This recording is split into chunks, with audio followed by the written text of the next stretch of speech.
Underwater Kingdoms in Pathfinder. In the world of Pathfinder, much like on Earth, land masses constitute only 30% of the overall surface area of the planet. The remaining 70% is water, including such major oceans as the vast Okayo Ocean, the world's largest, which, much like our own Pacific Ocean, separates Arcadia and Tianxia, the Antarctic Ocean, that covers the very southern tip of the world, the Arcadian Ocean, that separates Arcadia from the inner sea, the Obari Ocean, which separates Garand and Casmarin, and finally the Emerald Ocean, which separates Casmarin and Tianxia. There are also many important seas, like the Inner Sea that separates Garand and Avestan, the Steaming Sea around the Ironbound Islands and western Varissia, the Castrovan Sea that effectively turns the continent of Casmarin into a large donut, the Betul Sea around Vudra and the Kardaji Sea around Iblidos, the Fever Sea around the Shackles, and the Etnumi Sea around the Akrandida Mountains, and the many seas of Tianxia, including the Songil, the Sapphire Sound, the Sea of Zedao, the Sea of Eels, the Sea of Ghosts, the Emerald Rift, and the Valishmai, as well as many, many more. Unlike our real world, these waters are not vast, unclaimed stretches of territory, filled only with coral reefs, marine life, and simple aquatic animals. There are intelligent species that have created civilizations for themselves fully underwater. Some of these ancestries were always water-bound, from before the days of the Earthfall Cataclysm, while many others adapted to life underwater over time, to survive the dangerous years when dust filled the air and clouds blotted out the light of the sun.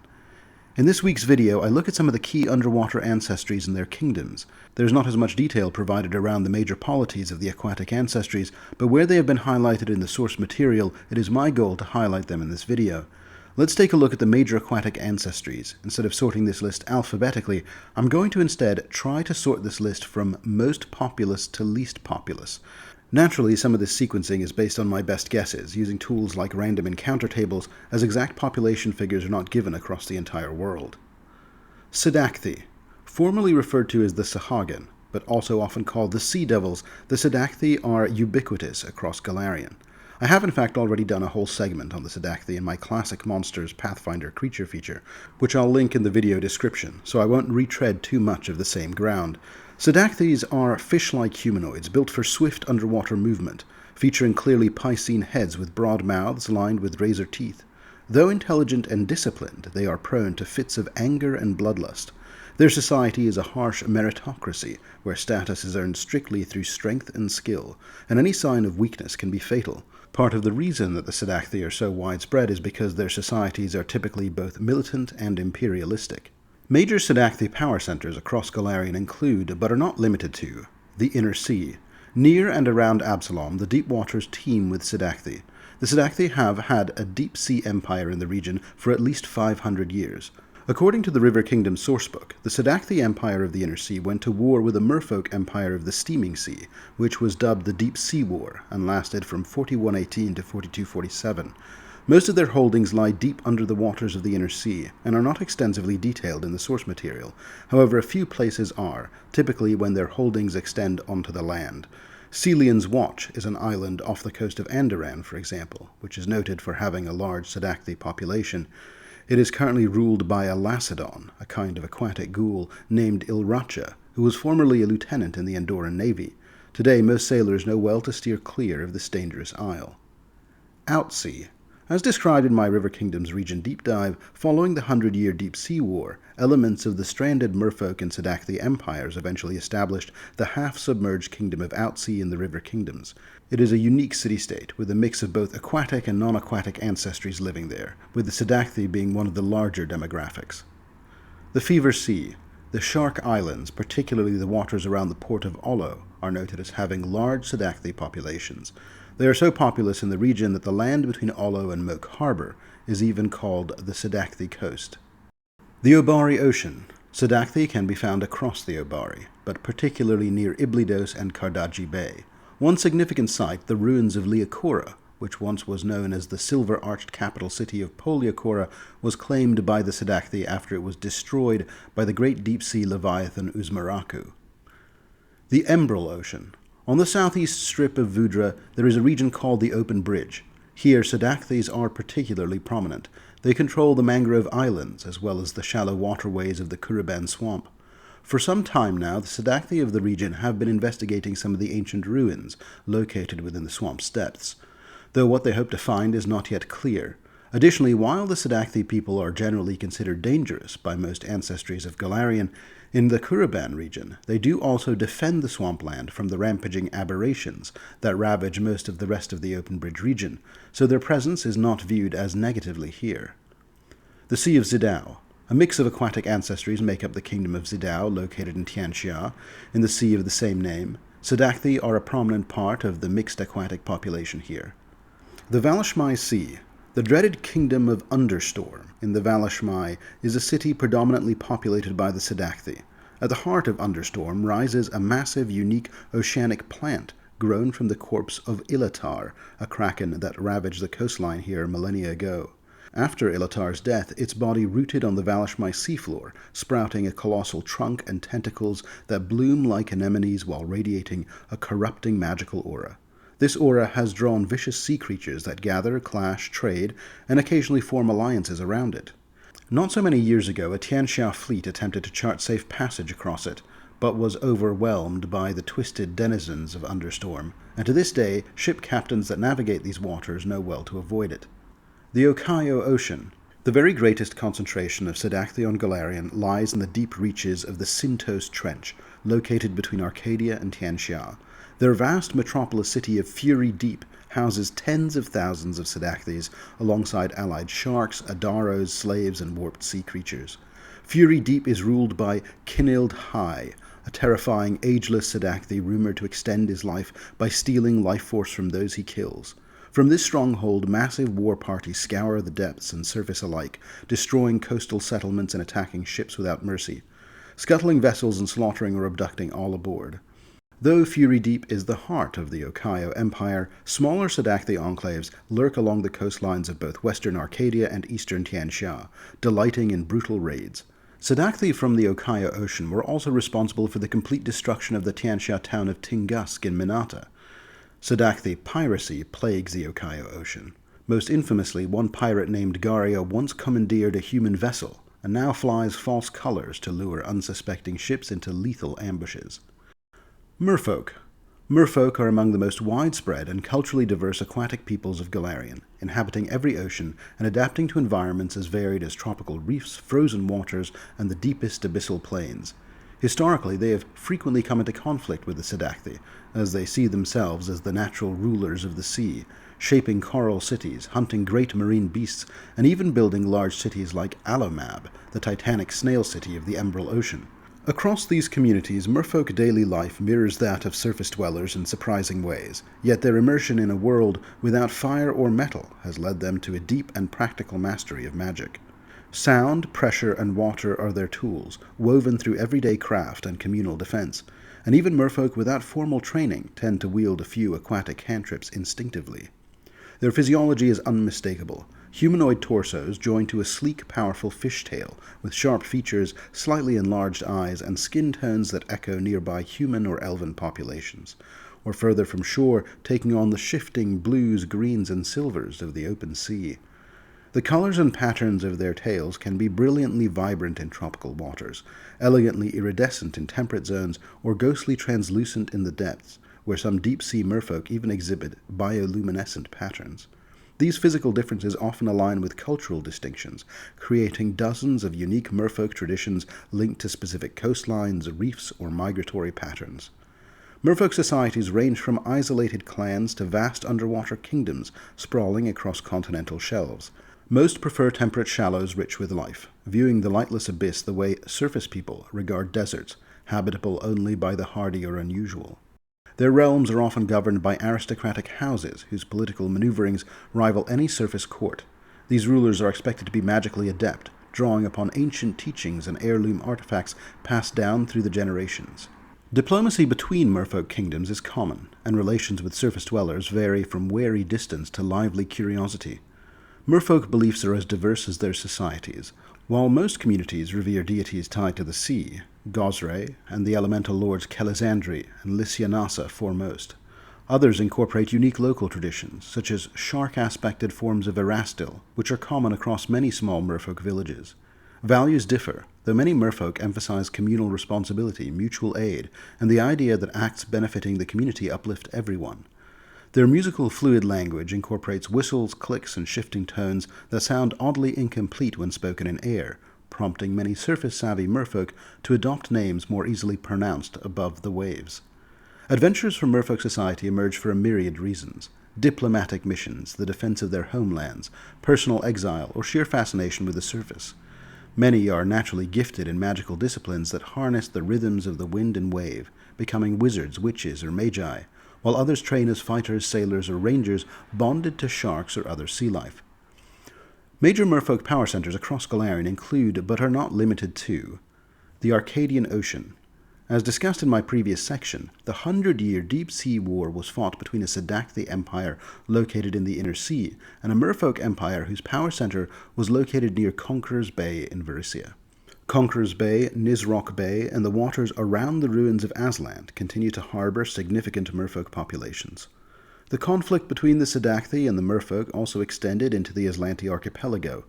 Of particular note is the city of Talasantri, located not far south from the Andorran settlement of Talmandor's Bounty. Talasantri is a thriving underwater trade city, located 250 feet beneath the Arcadian Ocean. Its origins are rooted in the Merfolk-Sedacthy conflicts. In 4541, Sedacthy forces claimed the area where Talasantri now stands. They were opposed by a merfolk community in the outskirts of the territory, led by a druid named Cecaelia, who fought against the Sedacthy at every opportunity. During the early days of this conflict, using a powerful artifact, Cecaelia carved a secret bunker into a massive coral bed, providing shelter for both warriors and peaceful traders, and establishing the earliest foundations of the city. The conflict shifted dramatically when a massive tremor opened a rift in the seafloor, displacing a community of nearby aquatic elves.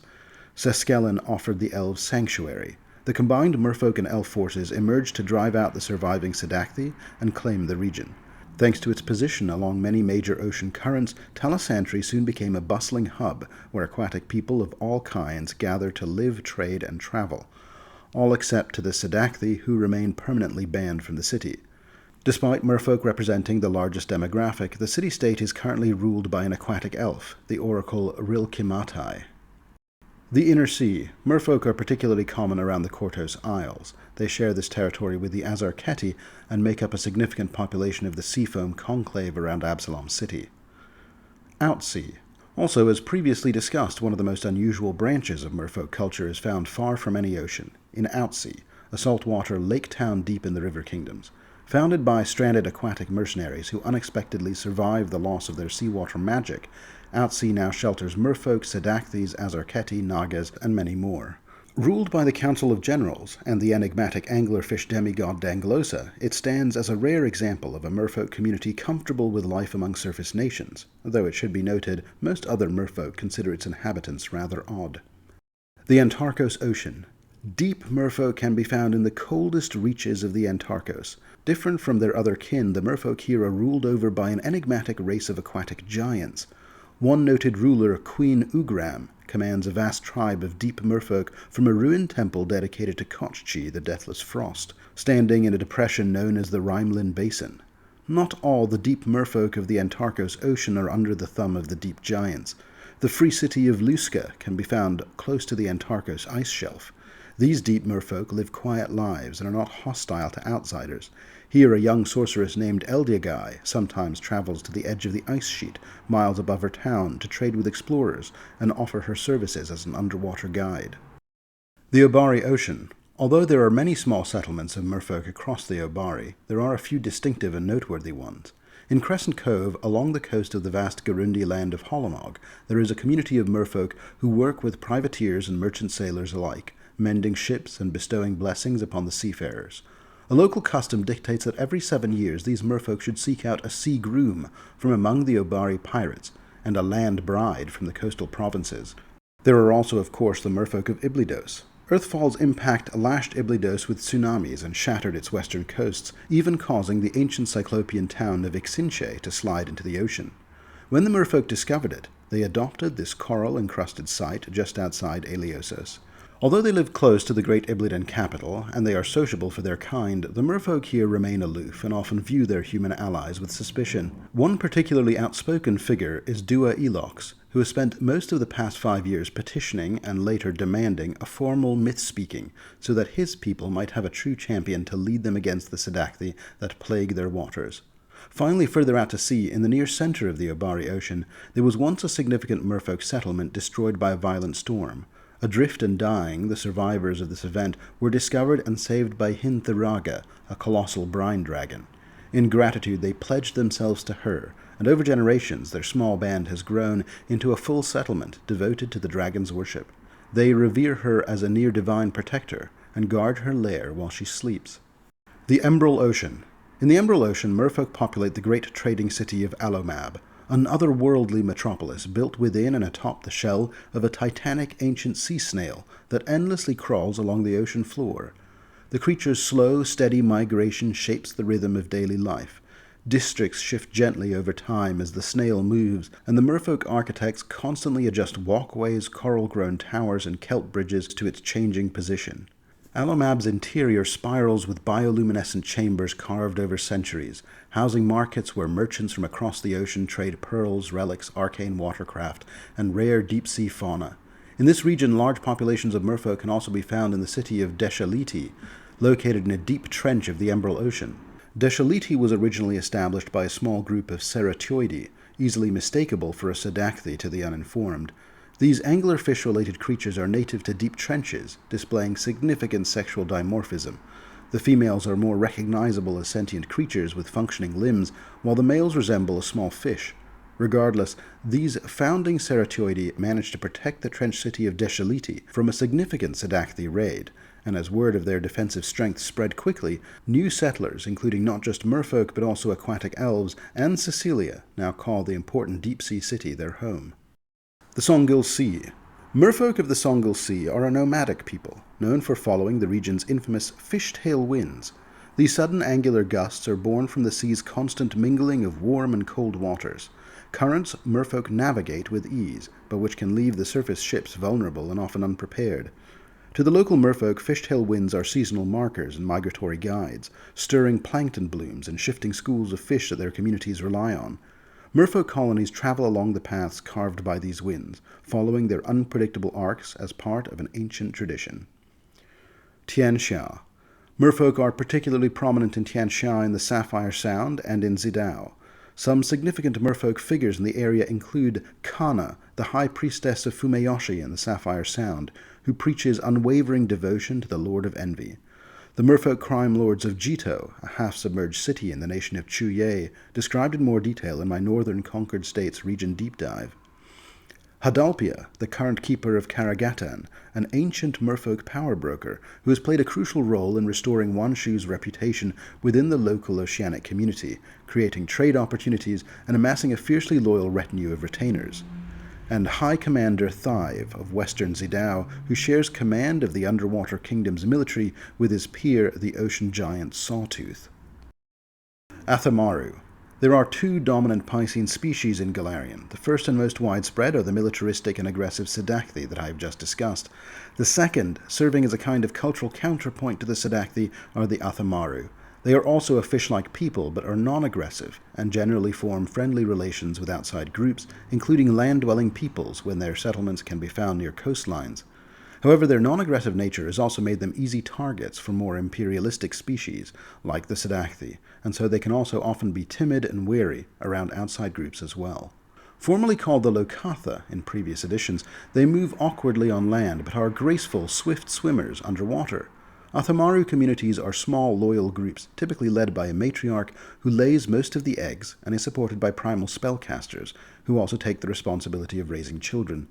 They live simply, crafting tools from stone and coral, taming moray eels, and sometimes riding giant eels into battle, while trading with surface folk for metal goods and sharing their knowledge of the sea.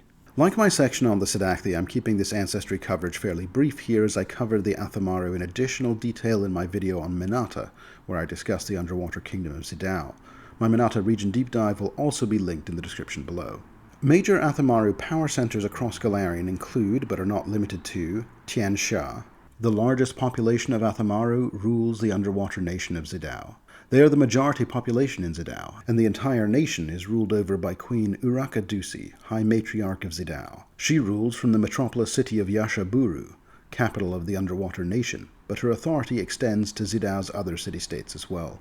Additional communities of Athamaru can be found in other parts of Tianxia as well, including in Wanshu, especially in the former capital of Numijan, as well as throughout the islands of Minata. The Obari Ocean. Athamaru populations can be found around the satrapy of Kadira, particularly in Maharev Bay and going up the Maharev River. A large Athamaru city can be found off the coast of the Kadiran city of Sedek, where they are friendly with the Kelishite locals of the region. The Fever Sea. Athamaru populations can also be found around the Shackles Islands in the Inner Sea, particularly around Tempest Cay, where the local Athamaru populations ran into conflict with the pirates of the city of Maiden's Pool. These conflicts ultimately led to the death of Governor Bradesmarwak's wife, Ella, something for which he is still seeking revenge for. Rumors also suggest that the Athamaru have an alliance with a pirate druid and member of the Free Captain's Council, the Master of Gales, who rules the nearby city of Drenchport. This has caused considerable friction between the governor and the Free Captain. Not far from here, an Athamaru demi-lich is said to have operated around the islands of Dahak's Teeth. Finally, the submerged city of Wetan is notable because it contains a magical gate to the sightless sea of Orv, which is described in more detail in my Darklands region deep dive. This magical gate has corrupted the Athamaru of Wetan, who have become xenophobic and defensive, particularly as Ulat-kini raids have targeted the city to gain access to the gate. The Arcadian Gulfs. Significant Athamaru populations can also be found around the human nation of Shopatl in central Arcadia. Athamaru can be found in both the western and eastern Arcadian Gulf, and they can be found in Lake Tapipalati, where they are friendly with the surrounding land-based civilizations. Tritons. While the previous species I have mentioned, the Sedacthy, the Athamaru, and the Merfolk, are native to Golarion, the Tritons are not. They originated in the elemental plane of water, but have emerged in large numbers to the material planes, and especially to Golarion. They superficially resemble merfolk, but instead of a tail they possess two finned, scaly legs. Although capable of walking on land, Tritons vastly prefer the sea. Tritons maintain strong aquatic cavalry forces and forge alliances with tide pool dragons, storm giants, Athamarus, and merfolk to defend their waters. Found in nearly every major sea from the Arcadian Ocean to the Inner Sea, they favor shallows and coastal regions, remaining bitter foes of the Sedacthy, the Algolthu, and their servants. Their cities rise around volcanic vents and are crafted from stone or grown from coral, with a few dry chambers reserved for land-bound visitors. The most common locations for Triton cities is around the Fever Sea, where they live in small but well-defended communities. They can also be found in the Shining Sea, where groups of sea hag hunters sometimes breach the surface, riding into battle on the fat backs of undulating walruses. A significant community of Tritons can also be found in the Valishmai Sea in Tianxia, led by Liero, the Blessed Wave, a champion of Gosrae who wields a pair of curved blades that radiate blue light. These exclusive Triton communities are, however, the exception rather than the norm. In aggregate, it's relatively rare to find settlements that have exclusively Triton populations. Instead, they live among the sea kindreds they are friendly with, particularly the Merfolk and the Athamaru, and can be found in abundance in such places as the underwater kingdom of Zidao, and in major deep-sea cities I've already discussed, like Alomab, Deshaliti, Ixinche, and Talasantri. Tritons can also be found accompanying the nomadic merfolk communities of the Songil Sea as well. One notable Triton in the lore is Saltbeard, who serves Gosrae, god of storms and waves, as a divine emissary. Known for his foul temper and large white beard, he is said to take pleasure in ensnaring mortal ships in ice with his trident.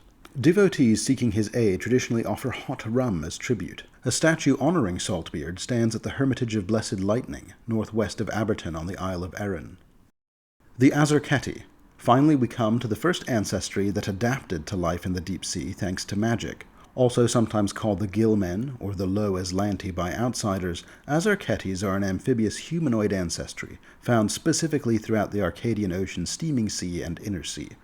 Although they aren't as widespread as the other ancestries I have discussed, they are surprisingly numerous in the areas they occupy. They are widely regarded as one of the last direct descendants of the lost Aslanti civilization, preserving many of its physical traits and cultural legacies beneath the waves.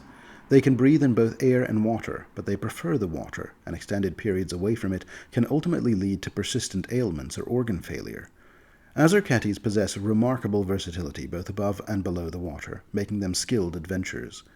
The history of the Azarketi people is inseparable from the cataclysm of the Earthfall, which destroyed much of Aslant.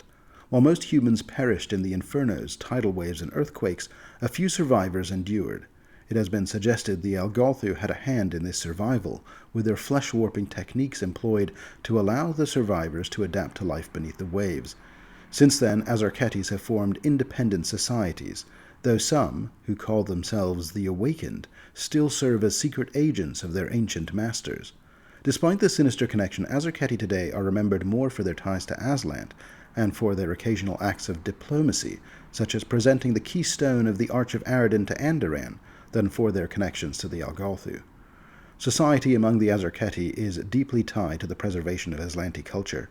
Oral histories, songs, artwork, and legends have all been passed down through generations, making Azarketis one of the largest living repositories of knowledge about the vanished empire. Many serve as scholars and archaeologists, diligently locating and studying Aslanti ruins. Communities are often tight-knit and secretive, particularly regarding interactions with surface dwellers, due in part to the lingering stigma of their origins. The most significant centers of Azarketi power are naturally around the Inner Sea and around the ruins of Aslant. The town of Escadar, located on the Isle of Kortos, has a significant Azarketi population, and is the location of the official Azarketi embassy for the surface world. It is called the House of the Cresting Wave, more colloquially as the Wet House. Beyond Escadar, Azarketi are known to inhabit or visit several surface and aquatic locales, including the coastal city of Diobel, the Absalom district of Giltown, the Andoran city of Clace, and the Taldan city of Kozan. Azarketi can also be found in the underwater river kingdom of Outsea and the metropolis of Talisantri. In fact, they can be found in the trenches all across the ruins of Aslant. Further north, a faction of so-called awakened Azarketi maintain a hidden settlement in the steaming sea, from which they conduct raids on passing ships and clash with the spire-sworn elves, hoping their actions will draw the attention of their ancient masters and earn them reintegration into the Algolthu fold. Another, more sinister faction of Awakened can also be found in the port of Black Cove, in Hellmouth Gulf of Cheliax. Aquatic Elves. Similar in some ways to the Azarketi, aquatic elves were all surface elves once, until they adapted to life in the sea.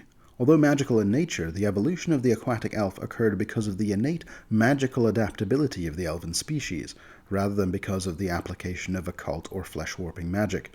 Regardless, they were also a new people to emerge on Golarion in the wake of the Earthfall cataclysm.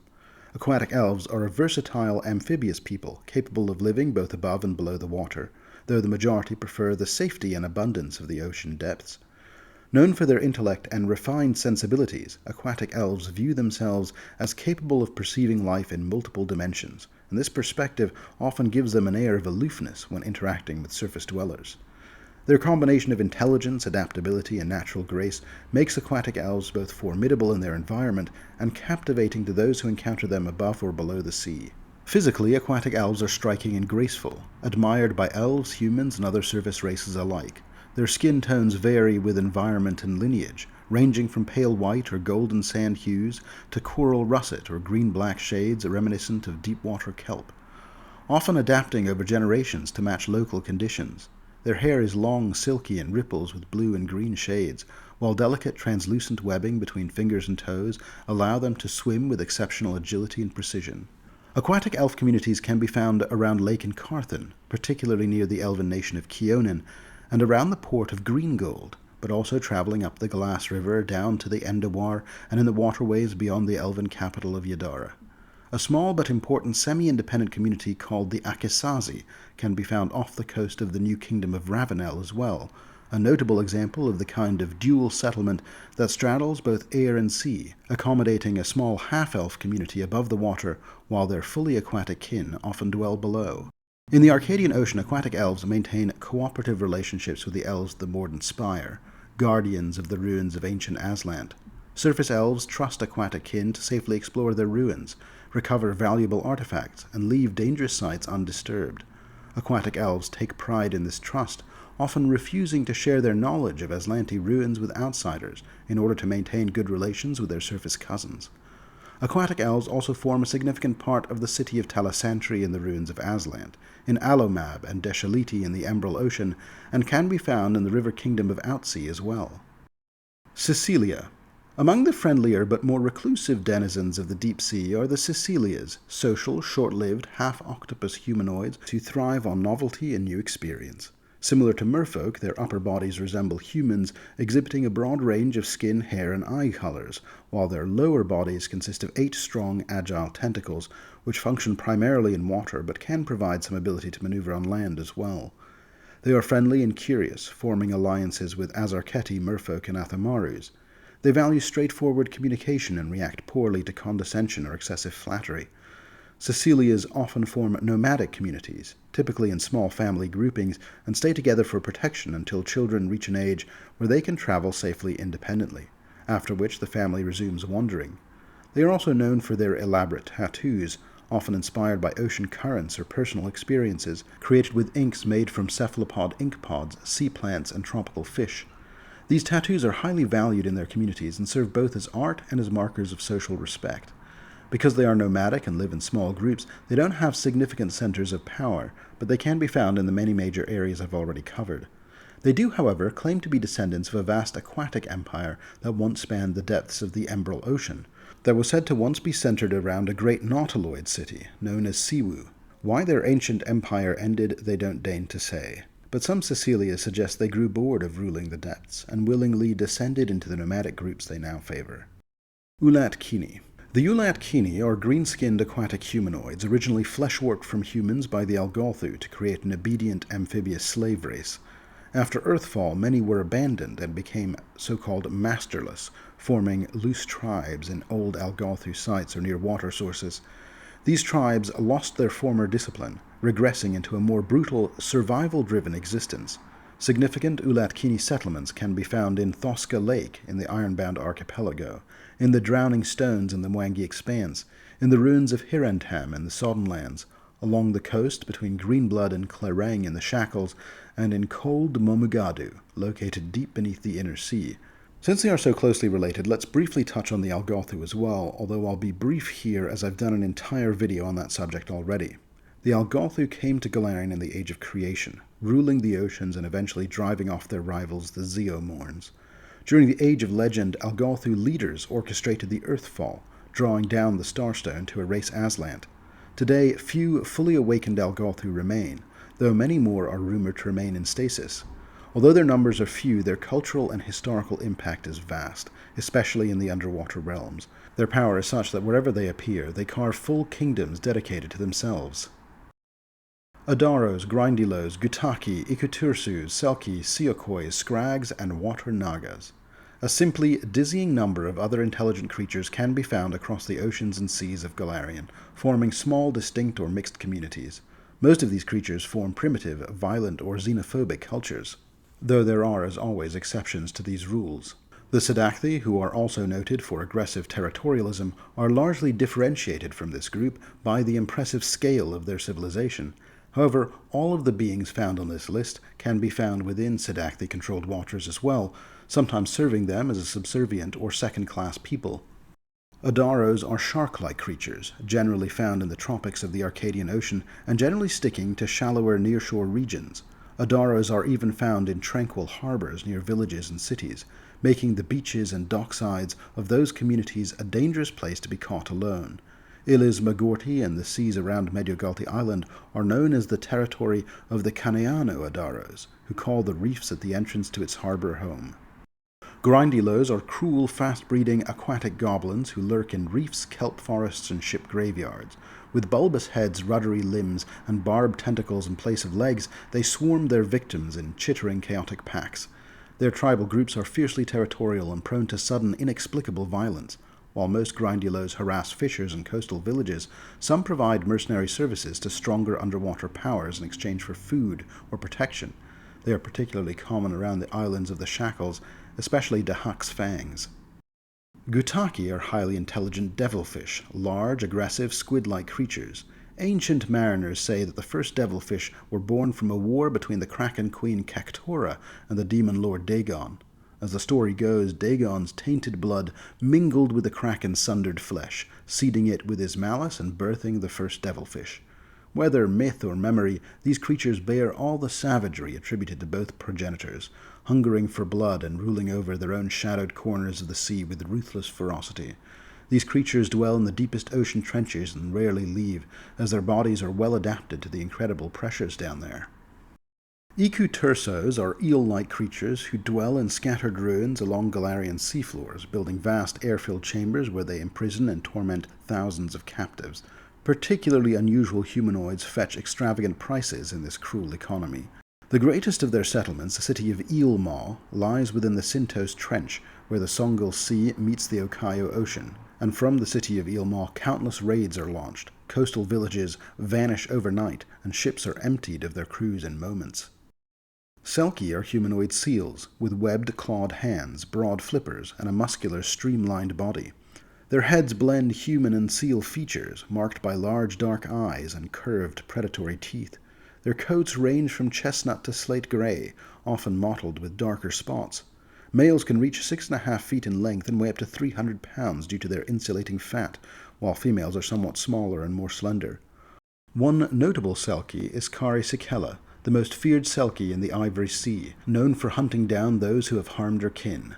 Legends claim she once tracked a seal-hunting vessel all the way back to the port of Goka, infiltrated the cruise celebration disguised among revelers, and then slaughtered them and burned their ship before slipping back into the waves. Since that night, Goka's harbour master has placed a bounty of 5,000 gold for her head, twice that for her capture alive.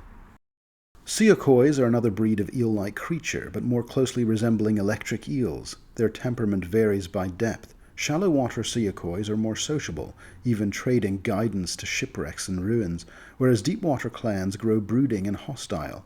Cecaelia inhabit the Embro-Lobari and Okayo oceans, as well as the Ivory, Songul, and Valishmai Sea. One famous community dwells in the drowned ruins of Sangoshi near Minkai, where they frequently attack Hyosai's merchant ships. Scrags are amphibious trolls adapted to both salt and fresh water found in virtually any climate. Though related to common trolls, they form a distinct aquatic species with their own breeding patterns. Females birth litters of 2 to 6, occasionally producing rare twin runts, Aruk Takai, seen as omens of great storms and rising floods, and are therefore treated with unusual care. Finally, water nagas are swift, intelligent serpentine beings that inhabit Golarion's warm oceans, though they are the most instinct-driven and least conniving of the naga kin. Their long, fin-crested bodies shimmer with shifting blues and greens of tropical waters, allowing them to glide through the sea with striking agility. Preferring warm currents, they migrate seasonally between multiple layers, and sometimes act as informal go-betweens for the coastal peoples along their routes. Though said to be less devious than other naga breeds, it is a bad idea to cross them, and their venomous bite is particularly deadly. They are most common around the Inner Sea region, the Vrisian Gulf, and the Shackles, and around the Arcadian nation of Shopatl. And this rounds out my coverage of the underwater people and kingdoms in the world of Pathfinder.